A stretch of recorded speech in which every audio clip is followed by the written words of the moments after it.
Hi guys, and welcome to another Watch Geek video. Today we'll be fixing the bezel on my SBBN 015 Tuna. If you watched my rant video, I said one of the problems that this watch has, since I bought it used, is that the bezel really turns very freely. As you can see, you can turn it with one finger and it's really loose. It keeps moving all the time. The reason for that is that there is a gasket that's giving resistance to the bezel, and that gasket is broken. So now we're going to remove the shroud, pop off the bezel and replace the gasket, as I just received in the mail a gasket set for this watch. I bought this on eBay and I believe it was like $15 or something like that. I went for the full set because the gasket for the bezel alone was like $12, so for just $3 more I got the caseback gasket and the crown gasket, which I'll probably replace when I'll be replacing the battery. But for now, we're just gonna get the gasket for the bezel. So let's move on. The tools that you're gonna need are 1.5mm hex key.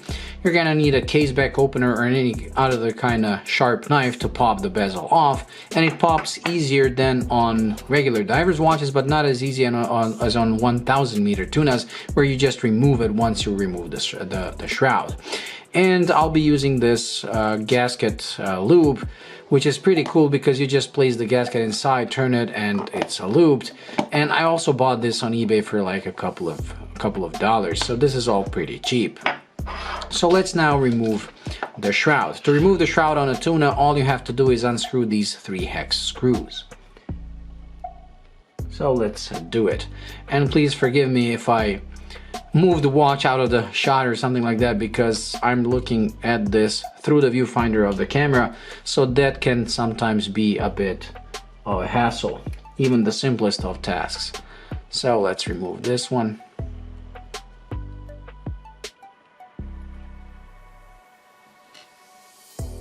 Let's remove the third.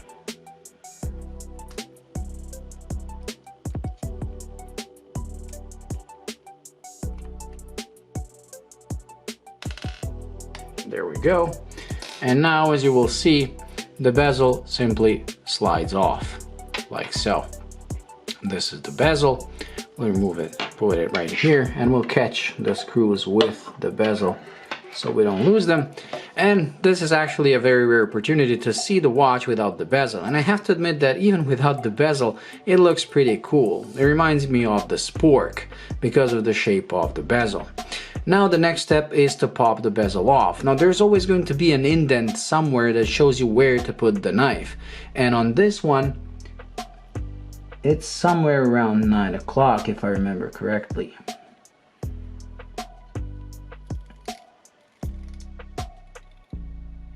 There, you can see it on the bezel. There's a small gap. It's not at 9 o'clock, it's on the bezel itself. Now the good thing to do is to mask the rest of the case so you don't damage it. But I mean, that's what I would advise you to do. But this is a pretty sharp knife and it usually slides right in, so I won't be doing that on this.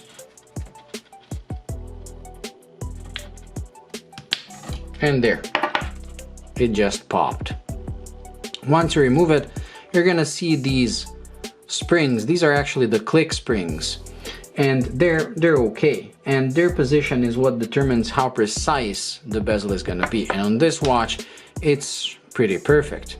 And here you can see now, let me zoom in a bit, you can see the gasket where it's broken. It's missing a piece right here. So let's remove the old gasket. There. And now we're gonna just take out the new gasket, and it should be the biggest one of these because the bezel is the biggest part of the watch. So let's slide out the big one. There, this is the biggest one. Let's put it into the greaser.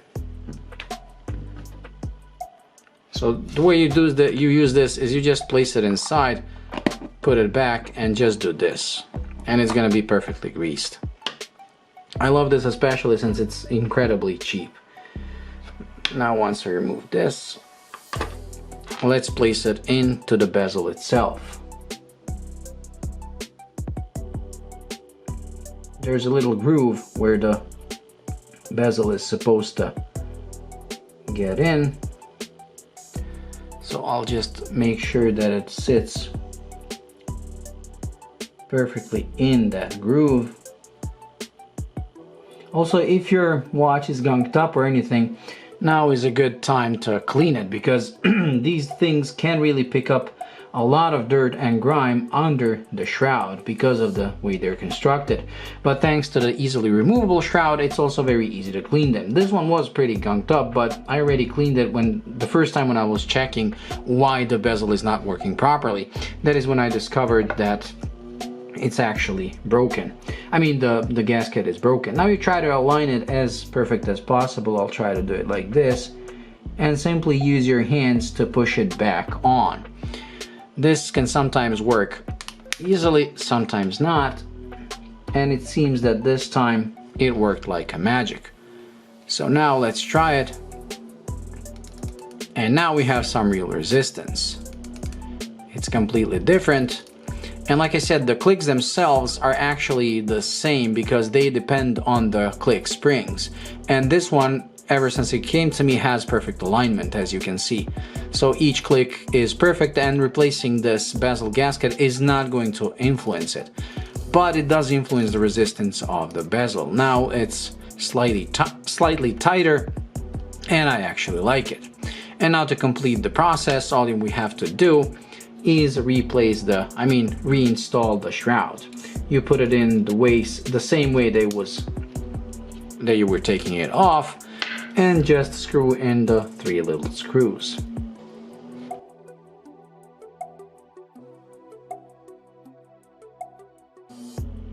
That's number 2. And don't over tighten it. It's enough to, once you feel the resistance, just slightly tighten it, but not too much, as it really isn't necessary. And that's it. We've completed the job. The new bezel gasket is installed. It's giving more resistance this time. And like I said, the alignment is still perfect. Well, that's it. This was also a short tutorial. If your bezel is also feeling very, very loose, it's probably down to the gasket being broken. So you replace it and you're gonna be fine.